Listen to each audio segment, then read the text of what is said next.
As COVID-19 cases continue to surge in the 4 states and across the nation, local health professionals stress the importance of masking up.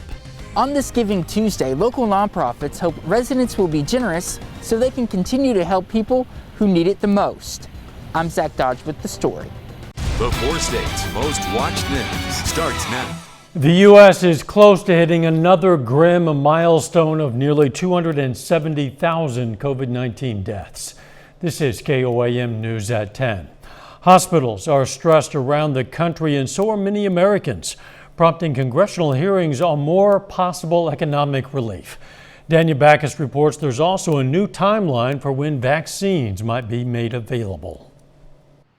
A panel of experts assembled by the CDC held a meeting today and voted on which Americans will receive a coronavirus vaccine first. The approximately 20 million doses that could be made available by the end of the year will go to healthcare workers and nursing home residents. Federal documents obtained by CBS News point to December 15th for states to start receiving the Pfizer vaccine.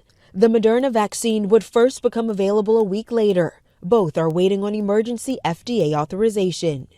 As Americans struggle, a bipartisan group of lawmakers introduced a $908 billion COVID relief package before key programs expire at the end of the year. We cannot abandon the American people, the families who are suffering at this time. This 4-month COVID-19 emergency relief package will help get us through the hardest months of winter and into a new administration. With cases rising, so are restrictions. Most of California is already under a mandatory curfew, and the governor warns he may institute a full stay-at-home order. Rhode Island has opened 2 field hospitals with a combined 900 beds to deal with the flood of COVID-19 patients. In Michigan, the McWalters family mourns after losing both parents to COVID-19 just days before Thanksgiving, 1 minute apart. Torn between these 2 rooms at exactly the same time. I just need for this to never happen to another family. Leslie and Patricia McWalters had been married for 47 years. Danya Backus, CBS News, Los Angeles. The CDC is also reporting the virus was in the U.S. as early as last December. The study found evidence of the virus in blood donations to the Red Cross in 9 states. As we enter into the 9th month of the pandemic, Mercy has joined 100 other hospital groups nationwide calling on people to mask up. KOAM's Chris Warner has more. As cases of coronavirus continue to rise in the nation, healthcare providers are calling on people to make sure they're wearing their masks. We spoke with Mercy's infection preventionist, Donna Stokes, about why it's so important to wear your mask. Without my mask on, that is allowing my respiratory secretions to reach you, and you could acquire the virus. Stokes says that's why it's important for everyone to mask up. If I'm wearing a mask and you're wearing a mask, I'm protecting you from my respiratory secretions and vice versa. So it takes everyone wearing a mask to help prevent that spread. Stokes says you can wear a cloth mask or a surgical mask. Either one is going to contain my sneezing or coughing aerosolization. So if I have the virus and I sneeze or cough, my mask is collecting that so that it can't get to you. Stokes says there's another reason it's important for everyone to wear their mask. If you are not wearing your mask, your nose and mouth is vulnerable. If you're wearing your mask, your eyes are vulnerable. So that is the reason we're really asking everyone to wear a mask. In Joplin, Chris Warner, KOAM News. Stokes says it's also important to make sure you continue to wash your hands and sanitize surfaces you touch or share with others. Crawford County needs more COVID-19 contact tracers. The health department director says they've been doing all local contact tracing since October. Before that, KDHE helped. And right now they have 11 contact tracers, but that number is going to drop to 6 in a few weeks. So they hope to hire 5 more, each with a 1-year contract. It's exhausting as well, and they work solidly all through the day, calling people and trying to reach people, and answering questions, sending out letters of isolation and quarantine, all those types of things. So they're doing a phenomenal job. They just have a bigger job than what can be done right now. County's currently looking at their budget to see just what they can afford. The Miami Good Neighbor Project that helps provide food to thousands of people in and outside of the community has halted its operations due to new USDA restrictions. Mayor Bless Parker started the Good Neighbor Project with the Oklahoma Emergency Response Team over the summer. It's distributed meat, dairy, and produce products each week to people in need. The project partnered with the USDA through their Farmers to Families Food Box program, but under new USDA restrictions, they were not approved as a delivery site now. Now thousands of people in need will have to rely on the Miami Salvation Army and other community food banks, at least for the time being. To me, it's super important that we can try to meet those simple needs of hunger, warmth, whatever that looks like, so that together as a community we're more healthy and there's hope for them too. Organizers with the project are currently reconstructing their warehouse to better fit operations when they possibly resume the project. Nick Kelly joins us now with a first look at the weather. Nick. And hopefully everybody enjoyed this great Tuesday, Dow, because our next storm system is ready to really shake things up over the next few days. It was amazing to see temperatures unfold from Joplin Regional. Cold 21, still 10 degrees shy of the record set back in 1985, but we catapulted nicely to 57 degrees for afternoon highs today. We've seen some cloud cover come and go already this evening, but more cloud cover on the way as our next storm system out west is getting ready to roll in as we head into the middle of the week. In the meantime, though, we're still dry, but we're getting cold already, upper 30s to near 40 degrees. That's where we all sit right now. Quick look at the future track for tomorrow has us starting dry but cold again with upper 20s and lower 30s. Then that next wave ramps up the cloud cover and the rain chances throughout the day. Despite that, we'll have temperatures back in the mid 40s. We'll break down what else the storm system has up its sleeves coming up in a bit, Dow. All right, we'll see you then. Thanks, Nick. Joplin police are releasing more information about an armed robbery last night in the North Park Mall parking lot. Police say 3 of the 4 suspects held a couple at gunpoint and demanded their wallets before leaving in a car, which police later found heading north on Rangeline. After a short chase, 3 suspects started running and 1 stayed in the car. The 3 suspects who ran were later caught. One of them was found hiding in a home laundry room. Police say 1 suspect is from Joplin and 3 suspects, including 1 juvenile, are from Danville, Illinois. Authorities have not yet filed formal charges.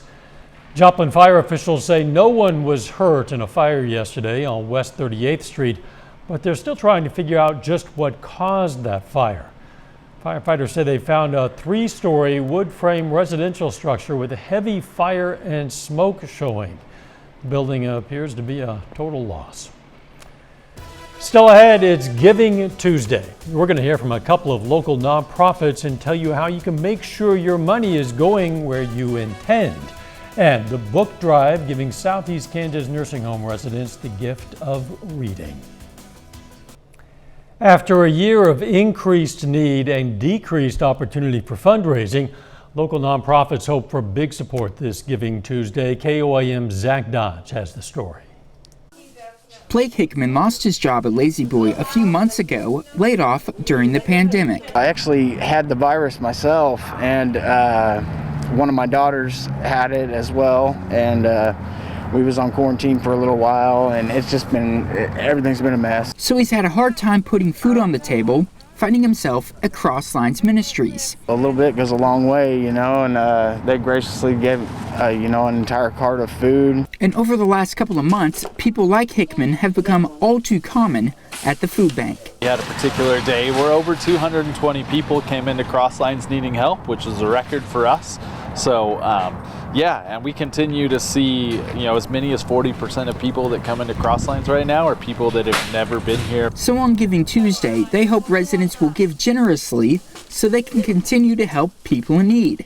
A sentiment the Boys and Girls Club of Southwest Missouri shares as they continue to help kids get a hot meal and even a place to study while they take virtual classes. We're not able to do a lot of the fundraising that we would normally do. The Giving Tuesday will hopefully help with some of the stuff that that we're lacking. Both charities have received some donations, making it easy to give online. But with millions of dollars being given, the Better Business Bureau says you should do some research on a charity, read the charity's website, and check the BBB's website to make sure your money's going where you want it to. Just make sure that your heart is in the right place and your money is going where your heart is. In Joplin, Zach Dodge, KOAM News.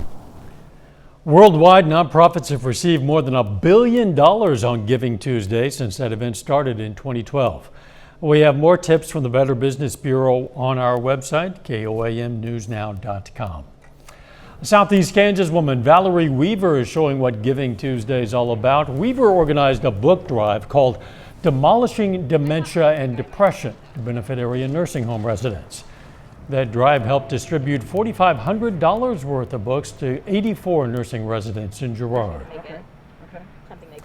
Nick Kelly is up next with his complete forecast.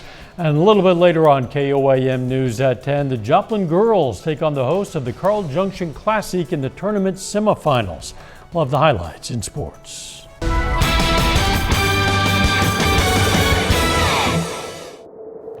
Welcome back. Let's dive right in. You see right before you a beautiful day from indigo sky just outside of Seneca, Missouri. Follow that with a pretty nice looking sunset with some cloud cover sneaking in ahead of our next storm system, ready to shake things up as we hit the middle of the week in the matter of a few hours. Right now, though, it's still quiet in Joplin, but cool for sure. 40 degrees, feels like 36 with a southeast breeze at 6 miles per hour. We cooled down quite a bit ever since we saw highs today, pushing to the middle and upper 50s this afternoon, all because of that plentiful sunshine and that south breeze at 5 to 15. Even though that breeze is still out of the southeast at 5 to 10 miles per hour, look at how cold it has gotten already, upper 30s to near 40 all across the board. Again, because of that breeze staying out of the southeast at 5 to 10 miles per hour this evening and into the rest of the night, we're not going to cool off much more from here on out. Thankfully, nowhere near as cold as this morning. Still, let's plan on upper 20s and lower 30s to start your Wednesday morning out. Now to the next system on the way. Ahead of it, we saw some partly to mostly cloudy skies roll on through. We'll get a little bit of pocket of clearing, then plenty more moisture getting ready to work in from the west as two components to this next storm system head our way. First, the front out west wanting to bring some cooler air our way. First and foremost, though, or more importantly, rather, the upper level lift, energy, moisture, all coming from this upper low setting across the Colorado-New Mexico line. That's going to be the big player in terms of not only increasing the cloud cover for the rest of the night and tomorrow, but increasing our rain chances and maybe some snow chances for some of you. Let's see how the next few days will go with the future track forecast, then we'll get right to the 7-day. We will keep things partly to mostly cloudy for the rest of the night. Again, that and the southeast breeze is 5 to 10, keeping us in the upper 20s to lower 30s to start your Wednesday morning out. I think we'll start the morning dry, and I think most of us will stay dry during the morning, but it's not until we get into the afternoon. That's when that moisture starts to really work in from the south, so we will see rain chances begin to pick up throughout the course of the day.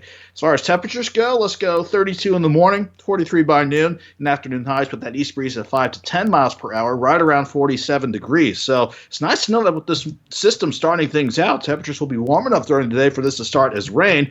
But watch the future track as we head toward Wednesday night and Thursday morning. As we dip back into the upper 30s close to midnight, look at how some of the colder air in our far western counties wants to switch this over to a rain-snow mix. Some of us will have to deal with a rain-snow mix as we head into Thursday morning with lower to middle 30s for overnight lows. Then before the system clears out by Thursday afternoon, we'll see this end as some departing rain chances with highs back in the lower 40s. Now, if you are hoping to get your fingers crossed for a decent amount of snow, unfortunately, minor accumulations on the grassy surfaces, maybe under half an inch at best.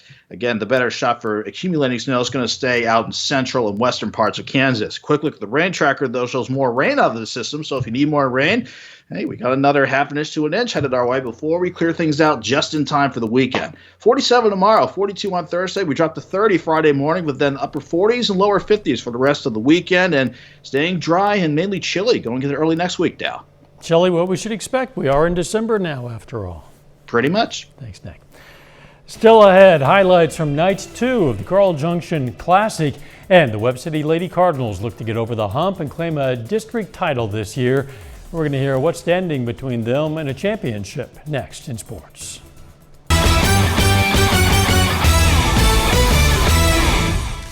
Tonight is semifinal night at the CJ Classic basketball tournament in Carl Junction. And the first semifinal matchup of the night, it's a pair of COC teams. Neosho taking on Nixa. The Wildcats 3-0 coming into this one. Early on, Katie Camies finishes in transition with the lay-in. Then Macy Conway comes up with the turnover. Goes the other way herself for two. Nixa has the first four of the game. Later in the first, Camies back to work. 3-ball here from the right side, pushes the lead to 9. The second quarter, Neosho responds. Reagan McInturf turns and scores. Wildcats, though, still down double digits. Late in the second, Adeline Weaver off the rebound, steps back for the short jumper. Nixa really controlled this one all the way through. Third quarter here, Camies drives and scoops it in. Eagles moving on to the championship. They beat Neosho 73-21. Other side of the bracket, two more conference rivals. Joplin faces tournament host Carl Junction. CJ jumps on top early. Jessa Hilton from 3. Banks it in. Then Kylie Scott off the pass from Haley Shorter. CJ lead is 5. Other end, Emma Floyd working down low. Turns and finishes with the left. Then Bryn Driver knocks down a long ball for Joplin. That one ties it up. Later, though, we're going back to Scott. Right by everybody for the easy 2. CJ going to the tournament championship, winning 53-35. They'll face Nixa on Thursday. The Webb City girls will open up the season tomorrow night, playing in the Carthage Invitational. And with a healthy roster and plenty of returning experience, the Cards are hoping this season can be the one where this senior class gets over the hump and earns its first district title. J.D. Duda is tired of finishing in second place. It bothers me. I'm ready to win districts this year, and we've been working hard. I know it's something that us seniors have strived for. Duda is a senior and an all-conference player for the Webb City program. The last 3 years, she's had to watch Carl Junction lift the district championship trophy, with the Cardinals finishing as the runner-up each time. It motivates me a lot. I want to go out and win. Words can't even describe how bad we want it. We're here to win, to get that not runner-up, first place district title. Last 3 years we've been right there and haven't been able to get over the hump. And it's definitely something that motivates me as a coach, as a competitor. We're really excited this year. We feel like we have a good chance to win even more than we have lately. Webb City returns 4 starters this season, including Duda and fellow all-district selection Sierra Kimbrough. They bring several years of playing experience back, and they kind of understand what we as coaches expect out of them and what we expect out of our teams. So we're expecting a lot of leadership out of both of them this year. We feel really good. We're pretty confident this year, not in just ourselves, but in our whole team. Us as a duo and us as a whole group collectively are going to make sure we win and do what we have to do in order to do so. They're also getting healthy, with 5'10" junior Josie Spikerite returning after missing all of last season. She's back and she's been working hard and doing a good job. Kinsey Robbins coming off of her second ACL surgery. We're going to kind of ease her back into things, but we're looking for good things out of her too. And then, like I said, we got some other juniors and a couple sophomores and freshmen that we think will step in and play some valuable minutes for us. While it's just game 1 on Wednesday, the Cardinals are beginning the season with the end in mind. I want to be a part of a team where everybody knows what we did. I want our team to let everybody know we're here and we are Webb City. That's what we say around here. We want to make sure everybody knows what that saying means. Webb City will open up the season against Miller tomorrow night at 6 o'clock at Carthage High School. Finally, a couple college basketball heavyweights going at it tonight, the State Farm Champions Classic. KU playing Kentucky, and it's a good one right now. Jayhawks lead by 1 with about 12 minutes to go. That's a look at sports. We're back with more news after this. Take time now to honor a local veteran, Sergeant Arnold Brezovar. The Pittsburgh native served in the U.S. Army, and we are proud to salute Sergeant Arnold Brezovar. He's tonight's four-state hero. A Caldwell, Kansas farmer's legacy as an artist is continuing through his wife and 3 daughters. Alan Shope has that story. We just knew that it was something we wanted to do and that he would want us to continue to do it. It started 25 years ago as a Kansas farmer's project. He loved to have fun and liked a good laugh. Former Wichita State football player Rod Lundgren was a freshman on the team that crashed in 1970. He was not on that trip. Shortly after, he became a farmer and started making hay bale art. We did it as a Christmas card to the community. 2 years ago, Rod passed away, but his family, wanting to keep his legacy going, came up with this. We were trying to figure out how to do his hair. Maybe the most popular display they've ever put up. It's amazing the number of people. They would say, is it okay if we go get pictures? Even Chiefs Pro Bowler Travis Kelce posting the artwork. Pam says it's not as easy as you might think. Sometimes you have to have pipe welded together to be able to keep the weight of those bales up. Pam says the only regret, not adding Tyreek Hill. If they go back to the Super Bowl, we'll be adding on. She adds, it's a piece of him, and I don't know how many people have already emailed me today saying, oh, Rod's looking down and why, and he is. I know he is. Yeah, you gotta love it. Again, that was Alan Shope reporting.